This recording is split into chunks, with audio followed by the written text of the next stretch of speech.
Rajiv schooling में आप सबका स्वागत है। आज हम सब एक आंकिक प्रश्न का सॉल्यूशन सॉल्व करेंगे। देखते हैं इसमें क्या दिया हुआ है और क्या हमें निकालनी होती है।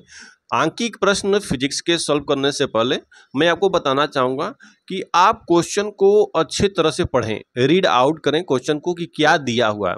बहुत लोगों की शिकायत आती है कि हमको न्यूमेरिकल समझ में ही नहीं आती है कि कैसे बनाएं। तो मैं ये कहना चाहूँगा, न्यूमेरिकल बहुत इजी वर्ड होता है और इजी वर्ड में सब कुछ लिखा होता है कि क्या क्या निकालनी है और क्या क्या दिया हुआ है, वो सब लिखा होता है। बस आपको थोड़ा सा जिस चीज़ के लेसन का न्यूमेरिकल बना रहे हैं उसके हर टॉपिक और कॉन्सेप्ट क्लियर होनी चाहिए और थोड़ी बहुत उसके फॉर्मूला सूत्र आना चाहिए। आप आसानी से बना सकते हैं।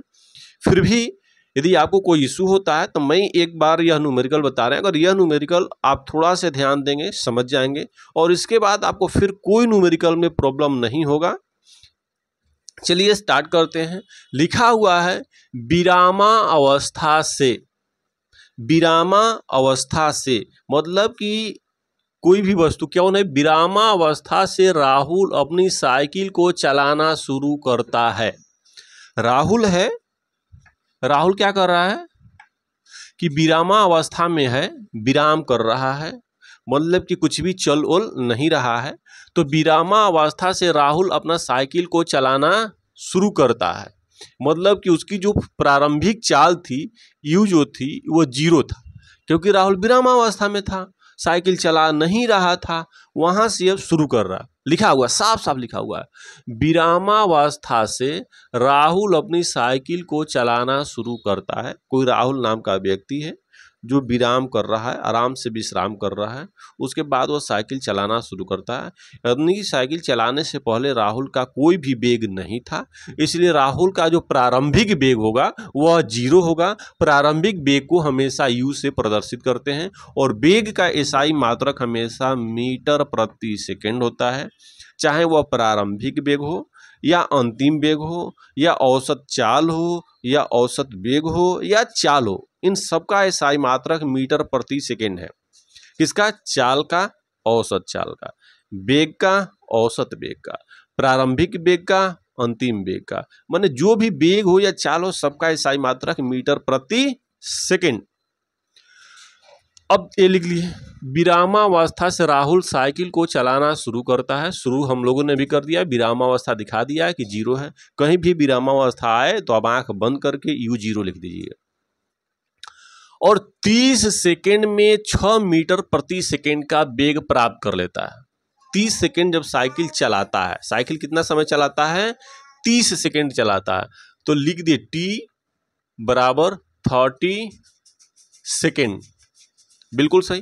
टी का मात्रक, टी मतलब टाइम होता है, समय, समय का एसआई मात्रक सेकंड होता है। हमेशा आप इसको एस में ही लिखिए, सेकंड में ही लिखिए। अगर घंटा में, मिनट में भी दिया है तो आप उसको चेंज करके सेकंड में ही लाना होगा।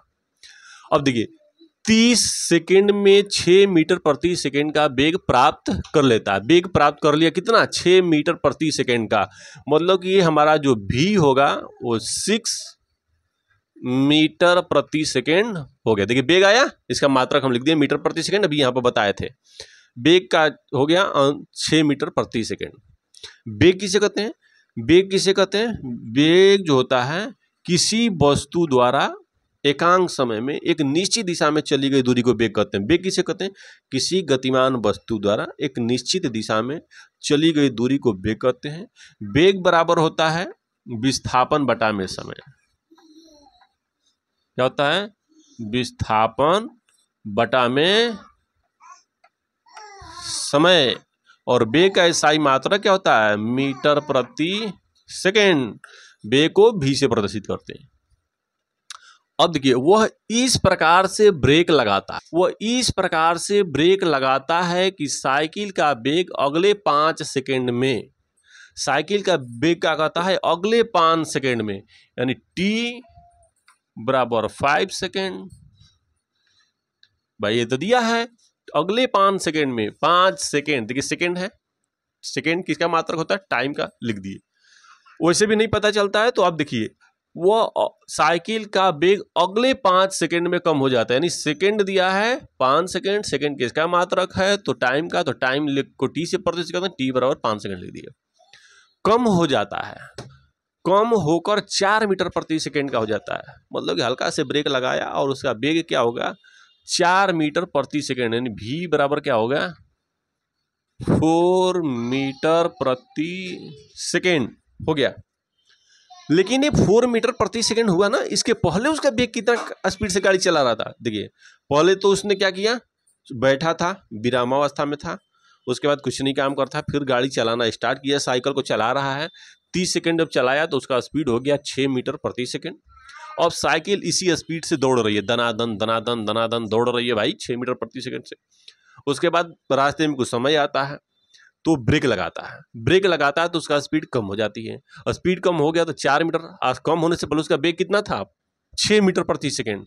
तो यह हो जाएगा u बराबर 6 मीटर प्रति सेकेंड। ब्रेक लगाने से पहले साइकिल का स्पीड था 6 मीटर प्रति सेकेंड, ब्रेक लगा दिया तो 4 मीटर प्रति सेकेंड हो गया। कितने समय में, 5 सेकेंड बाद अगले, तो कम हो जाता है। अब दोनों स्थिति में साइकिल का त्वरण ज्ञात करना है। हमको क्या करना है, साइकिल का त्वरण ज्ञात करना। त्वरण को ए से प्रदर्शित करते हैं, ए बराबर हो गया वाट। यहां भी हम ए निकालना है, ए बराबर हो गया वाट। अब एक चीज बताइए, तो हम लिखते हैं त्वरण, क्या लिखते हैं, त्वरण। त्वरण को कोई बताएगा, त्वरण किसे कहते हैं? त्वरण जो होता है वेग परिवर्तन का जो दर होता है, वेग परिवर्तन के दर को त्वरण कहते हैं। यदि किसी वस्तु का वेग हमेशा बढ़ रहा है, गति कर रहा, बढ़ रहा है, मतलब कि आप गाड़ी जब साइकिल चलाना स्टार्ट किए, 1 किलोमीटर 5 सेकंड में तय कि 5 मिनट में, फिर अगला 1 किलोमीटर 7 मिनट में, माने साइकिल का स्पीड बढ़ा रहा है। अगर साइकिल का स्पीड बढ़ रहा है तो वेग बढ़ेगा, जब वेग बढ़ेगा तो समय भाई कम लगेगा। जब साइकिल गाड़ी तेज चलेगी तो टाइम कम लगेगी ना, जहाँ 5 मिनट लग रही हो वहाँ 2 मिनट ही लगेगा। तो जब स्पीड बढ़ रहा हो लगातार तो उसी को हम त्वरण कहते हैं। अगर स्पीड घट रहा हो लगातार तो उसको हम क्या कहते हैं, मंदन। क्या कहते हैं, मंदन। यदि किसी गतिशील वस्तु का वेग हमेशा बढ़ रहा हो, त्वरित हो रहा हो, तो उसे त्वरण कहते हैं। यदि किसी गतिशील वस्तु का वेग हमेशा घट रहा तो उसे मंदन कहेंगे। अब देखिए त्वरण पॉजिटिव होता है, मंदन निगेटिव होता है। अगर गति बढ़ रहा है तो त्वरण, अगर गति घट रहा है तो मंदन। इसमें गति बढ़ रहा है, 0 से 6 मीटर प्रति सेकंड चाल हो गया, तो इसमें त्वरण आएगा और पॉजिटिव में आएगा। यहाँ पर उसकी चाल घट रही थी, 6 मीटर प्रति सेकंड स्क्वायर चाल था पहले, ब्रेक लगाया तो 4 मीटर प्रति सेकंड हो गया, तो यहाँ पर उसकी चाल घट रही है, यानी मंदन होगा। जब मंदन होगा तो त्वरण का एक किस में आएगा, निगेटिव में आएगा। यहाँ पर ये हमारा निगेटिव में आएगा, यहाँ पर ये हमारा पॉजिटिव में आएगा। अब तो सॉल्व करके भी देखते हैं कि क्या आता है, राइट। यहाँ पर पॉजिटिव, वहां पर निगेटिव। ये त्वरण की कथा हो गई। अब हमें त्वरण बराबर होता क्या है, त्वरण बराबर होता है वेग परिवर्तन बटा में समय। वेग परिवर्तन, परिवर्तन किसे लिखते हैं भाई, परिवर्तन अपन में समय।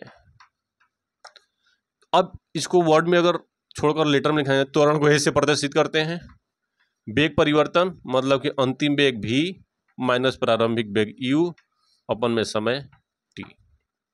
यह हमारा होता है त्वरण का सूत्र। और त्वरण का इकाई मात्रा क्या होता है, मीटर प्रति सेकेंड का स्क्वायर। अब हम क्वेश्चन को सॉल्व करते हैं। यहां पर a बराबर v minus you by T, तो a बराबर क्या हो जाएगा, v कितना दिया है 6, माइनस u का मान 0, t का मान 30 सेकेंड, तो a बराबर क्या हो जाएगा 6 अपन में 30, 6 से कट जाएगा 5 हो जाएगा, यानी कितना बचेगा 1/5।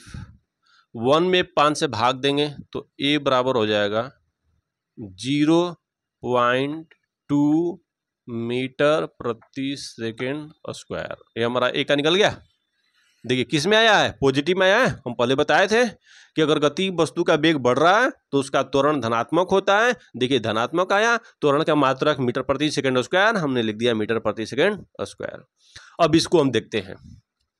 त्वरण बराबर होता है वेग परिवर्तन अपन में समय ए निकालनी है, इसमें ए की जगह ए लिख दिए। भी क्या है, अंतिम वेग कितना दिया है, 4 मीटर प्रति सेकेंड, लिख दिए 4, माइनस की जगह माइनस, यू की जगह क्या दिया है, 6 मीटर प्रति सेकेंड, 6, टाइम कितना दिया है, 5। अब देखिए इसको मिटा देते हैं थोड़ा सा, तो ए इक्वल 6 में से -4 कितना होगा, -2 अपन में 5, ए इक्वल माइनस और 2 में 5 का भाग देंगे तो क्या हो जाएगा, 0.4 मीटर प्रति सेकंड स्क्वायर। देखिए यहाँ पर त्वरण निकला निगेटिव में, यहाँ पे त्वरण निकला पॉजिटिव में। निगेटिव में क्यों निकला, क्योंकि यहाँ पर ब्रेक लगी थी, चाल घट रहा था।